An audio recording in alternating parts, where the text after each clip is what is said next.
What's up, R&B guys and gals, amigos y amigas, dudes and dudettes? I'm Enrique Lloreda from Enrique Lloreda Productions and the R&B Way. And today we have a synth bass tutorial for you guys. Just a reminder that if you're not in our Facebook group yet, you should really join it. It's called the R&B Way. The link is in the description below. Before we start, just a quick side note. For all of these basses, make sure you click on mono here for monophonic, so that you can only play one note at a time and get more definition out of the bass. I forgot to click on for the basses in this video, but I've done it now for the free presets, so you can just download these and use these basses, and it's gonna have mono on. Alright, so we're here in Ableton. We have 3 different R&B beats, each one in a different subgenre of R&B, and each one of them needs a bass. So we're gonna be making a bass sound for each one of these. Here's our first beat.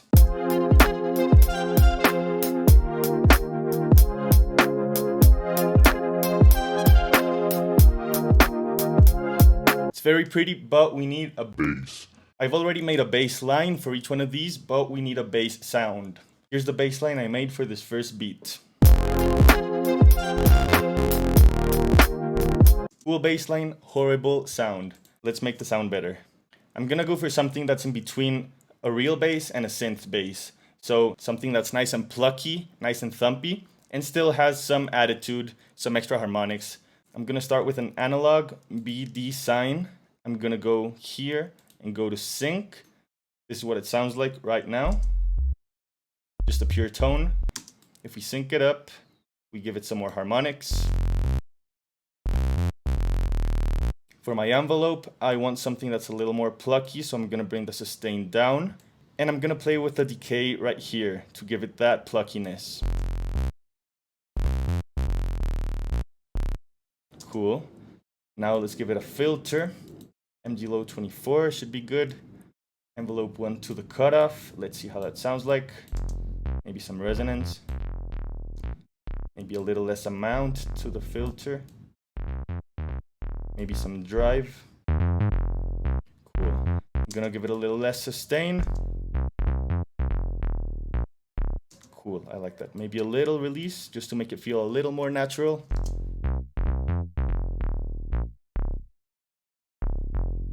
Oscillator B, let's send it to the filter.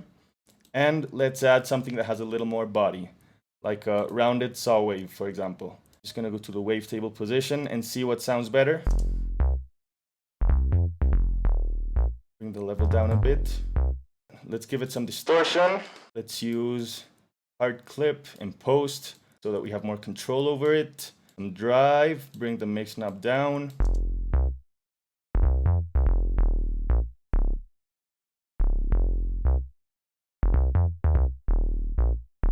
Yeah, it's nice and thumpy.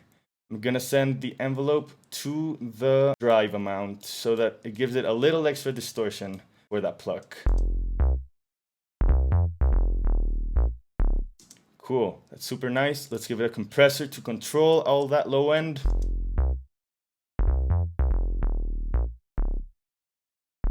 A bit of a slower attack so it feels more natural. And a fast release so it's nice and tight. A little more gain.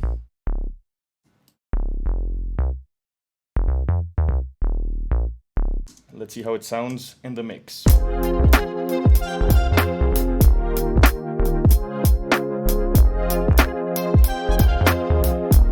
I like that. Let's process it just a little. I'm gonna give it some saturator here in Ableton. Yeah. Sounds full. Let's control that low end a little bit, because it's getting pretty crazy. And let's cut out some high end.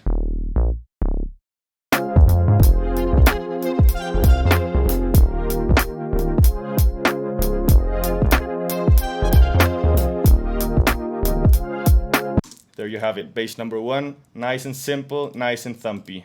If I was gonna use this in a beat, I would probably process it a little more, but it's a really good starting point. Alright, bass numero 2, number 2, let's make it. Here's the beat.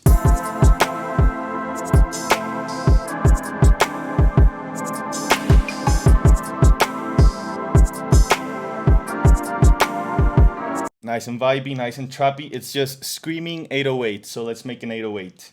Here's the bass line that I made for this.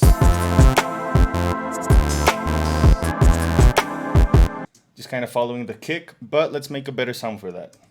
Let's start with an analog BD sine. It's a really nice wavetable for 808s as well. Let's give it some sync. Sounds full and buzzy. That's cool. Let's give it a filter. Let's leave envelope 1 like this. Use envelope 2 for the filter. Let's make it nice and plucky like this. See what happens.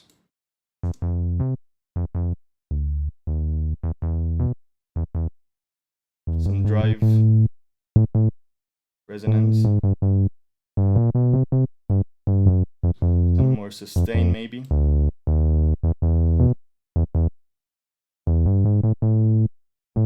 Let's give it some release here in envelope 1, just a little bit. Let's make it an 808 by using envelope 3 like this, really small, because we're going to be using it here in the matrix. Let's use envelope 3 to the master tuning here in global master tuning. And that's just going to make the pitch start a little higher and come down. It's going to make it feel more like a kick, kind of make it feel a little more plucky, 808 style. Let's hear it. Yeah, that's too much. Somewhere around here. Then just play with the envelope a little.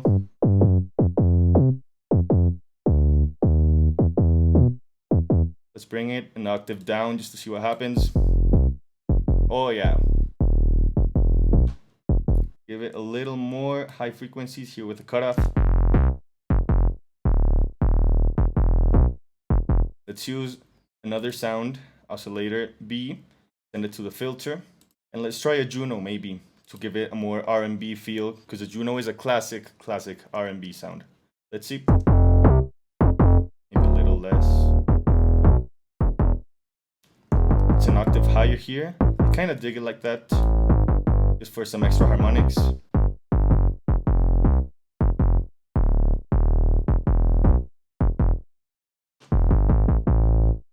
That's a good sound.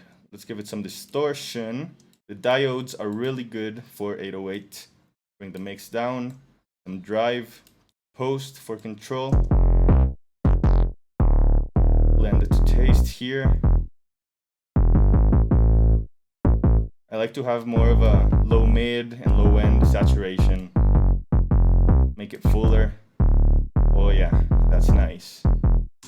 Compressor for control. Let's see, multiband.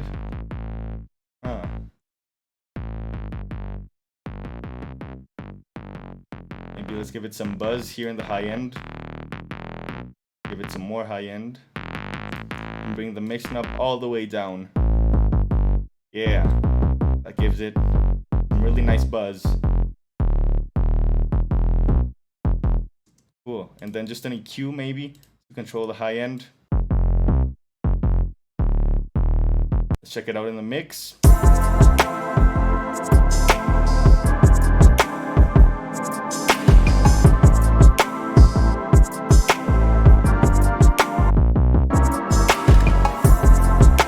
Tasty, tasty, tasty. We can always process it more. I'm gonna try the NLS channel by Waves. It makes things super sick, super analog, especially this mic console. Here's without, with.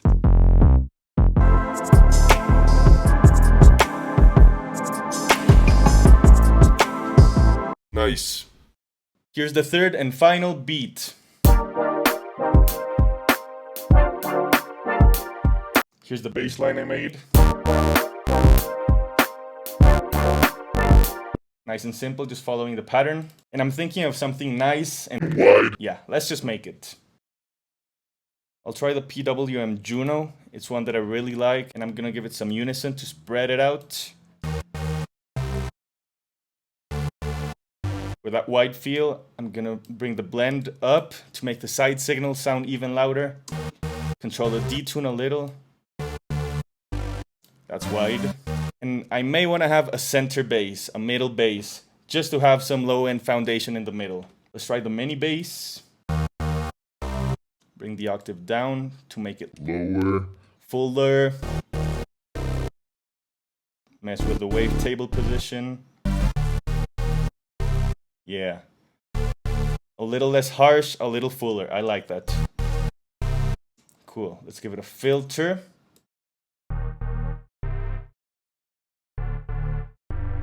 And let's use another envelope maybe to make it a little more brassy. So a slower attack that increases like this. Make it come down a little later. And give it some release. Let's see what that does to our bass. A little less amount and less resonance. Some drive.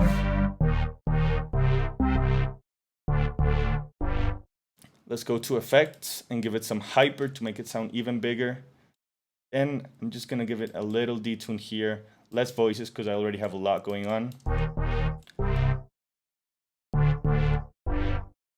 Some distortion. Let's try the diode in post. That can be cool.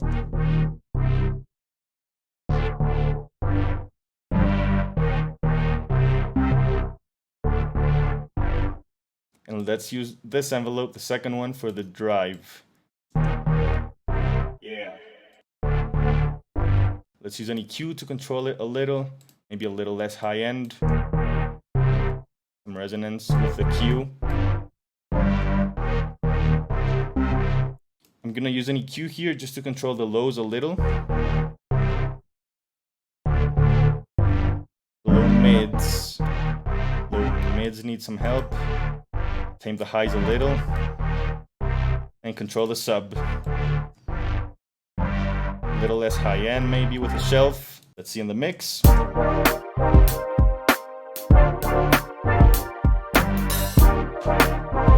That's a vibe. Let's use the Arturia chorus to give it a more Juno kind of vibe before the EQ, just so it doesn't mess with our frequencies too much. Oh yeah.